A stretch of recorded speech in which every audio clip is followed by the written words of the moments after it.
Selamat berjumpa dalam Renungan Provinsi MSC Indonesia Selasa 13 Desember 2022. Bacaan suci yang akan kita renungkan hari ini adalah Matius 21 ayat 28 sampai dengan ayat 32.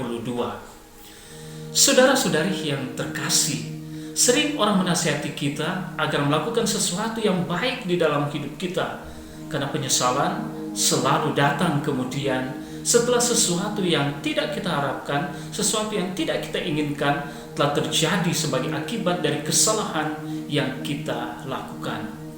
Orang bilang menyesal kemudian tiada gunanya. Salah satu kata kunci dari bacaan suci yang kita renungkan hari ini adalah kata menyesal. Dalam Injil hari ini Yesus berkisah tentang dua orang anak yang mendapat tugas dari bapaknya untuk bekerja di kebun anggur mereka.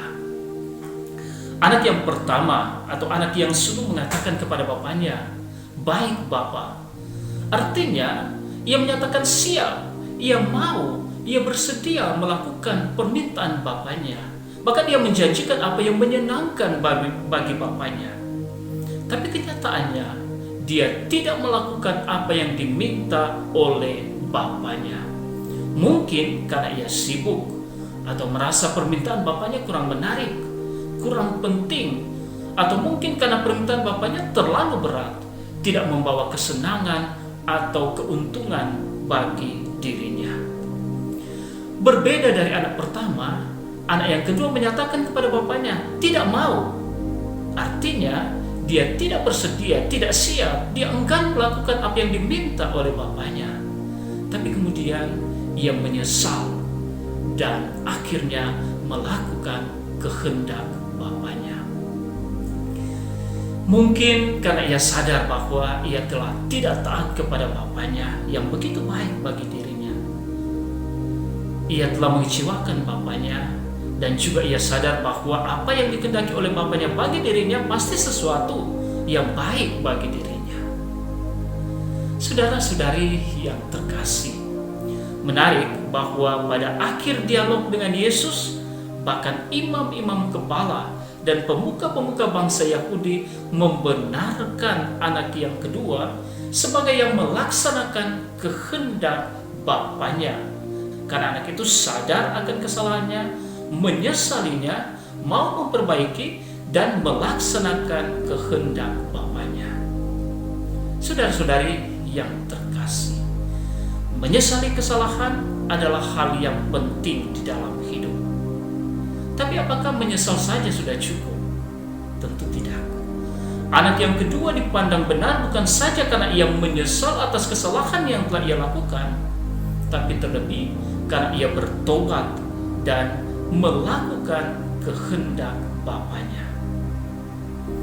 Dan ini hal yang seringkali sulit kita lakukan di dalam kehidupan kita, yaitu bagaimana penyesalan dalam diri kita pada akhirnya bermuara pada pertobatan, bermuara pada metanoia dan tindakan pembaruan hidup yang konkret. Bukan tindakan sesuai keinginan kita, tetapi tindakan yang sesuai dengan kehendak Tuhan bagi diri dan hidup kita. Saudara-saudari yang terkasih, bagaimana dengan kita sendiri? Hari-hari ini kita ada dalam masa Advent, masa istimewa bagi kita untuk mempersiapkan diri menyongsong kedatangan Tuhan. Mungkin gambaran anak pertama atau sikap seperti imam-imam kepala dan pemuka-pemuka bangsa Yahudi masih melekat dengan diri kita. Bisa jadi kita rajin mendengarkan sabda Tuhan, rajin beribadah, rajin berdoa, nampak saleh, paham dan taat dengan aturan agama, tapi kita kurang peduli dengan sesama, tidak peka terhadap kesulitan dan penderitaan orang lain, berlaku tidak adil, menjadi penyebab penderitaan sesama yang ada di sekitar kita. Mungkin juga gambaran sikap anak kedua dan orang-orang berdosa yang dicela oleh imam-imam kepala dan pemuka-pemuka bangsa Yahudi melekat juga dengan diri kita. Maka mari hari ini, entah kita seperti anak pertama atau seperti anak yang kedua, Di masa Advent ini, Tuhan mengundang kita untuk sadari hidup kita, sesali kesalahan kita, dan bangun tekad untuk bertobat. Pertobatan adalah cara terindah untuk menyongsong kedatangan Tuhan dan jalan terbaik untuk menjangkau kerajaan Allah. Tuhan memberkati kita semua. Amin.